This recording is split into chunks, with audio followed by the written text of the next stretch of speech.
Por que você, mãe, se sente culpada quando perde a paciência com seu filho? Porque, na verdade, não é natural perder a paciência com os filhos.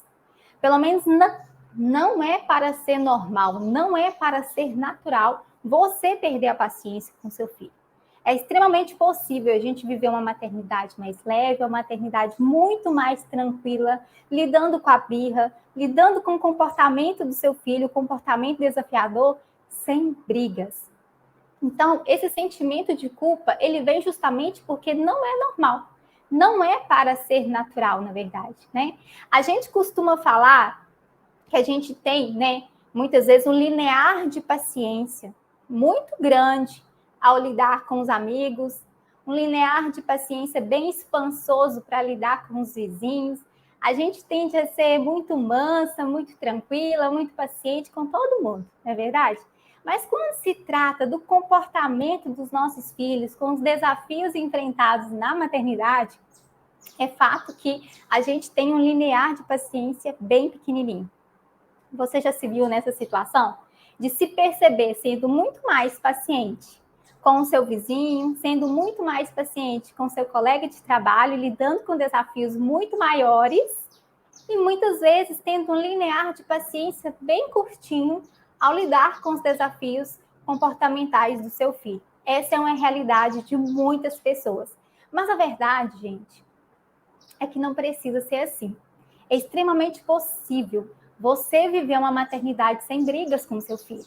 É extremamente possível você lidar com a briga, com a birra, com o mau comportamento do seu filho, sem precisar brigar. E quando você alcança esse espaço, quando você atinge esse espaço de uma maternidade sem brigas, o resultado é uma criança muito mais apta para cooperar. O resultado é uma criança muito mais tranquila, muito mais cooperativa, né? Quero deixar aqui, por exemplo, a frase da autora do livro Disciplina Positiva, Jenny Nelson, que diz que uma criança ela está muito mais pronta para cooperar quando ela se sente bem, né? Ou de onde nós tiramos a absurda ideia de que para uma criança se comportar bem, primeiro a gente precisa fazê-la se sentir mal, entende? Essa frase dessa autora casa muito bem agora com a nossa conversa, porque é justamente isso. A gente se sente muitas vezes culpada por naturalizar muitas vezes a briga no nosso relacionamento com os nossos filhos. E esse sentimento de culpa, ele vem justamente por isso, porque não é para ser natural. Não é para ser natural você ter um relacionamento pautado na briga, pautado no grito, pautado nos castigos, em punições. Dá para ser muito mais leve, porque é tão difícil não perder a paciência com os nossos filhos, né? A gente já falou que não é natural, não deveria ser natural um relacionamento de brigas, de pouca paciência, uma vez que nós somos capazes, você é capaz de ter um linear de paciência expansivo e grande em outros relacionamentos, não é verdade? Então, por que também é tão difícil você atingir esse lugar onde a gente consegue, de fato, manter a paciência com os nossos filhos?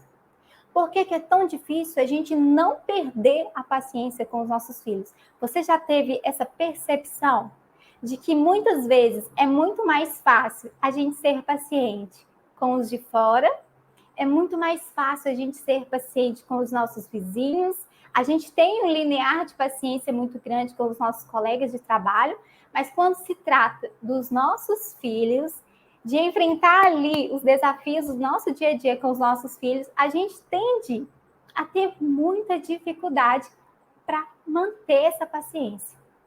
Você se vê nessa situação? Eu tenho certeza que sim, porque eu também já me vi muito nesse cenário de encontrar uma dificuldade muito grande de ser paciente com meu filho. Mas o que promove essa falta de paciência? O que então que facilita cada vez mais que a gente exploda, que a gente perde a paciência com os nossos filhos e cada vez mais esse cenário vai só crescendo, vai só se tornando uma bola de neve e o nosso relacionamento com os nossos filhos, muitas vezes o seu relacionamento com o seu filho tem baseado muitas vezes em brigas, em conflitos, em gritos, em palmadas, em xingamentos. Por quê? A educação tradicional, elas nos faz acreditar em expectativas que não são atingidas. E quando a gente se depara com uma expectativa que a gente não consegue atingir, que a gente não consegue alcançar, a gente se torna muito impotente diante disso. E essa impotência, ela é refletida muitas vezes na nossa falta de paciência. E quando eu falo de uma educação tradicional, eu falo de uma educação que se remete aos séculos passados, tá? Hoje, a forma como a gente educa os nossos filhos, a forma como você educa o seu filho, ainda tem muito desse olhar do século passado. E a gente precisa entender que muitas expectativas do século passado, a gente ainda traz isso para os nossos dias a dias, mas que geram uma impotência muito grande, porque são expectativas que a gente não consegue mais alcançar.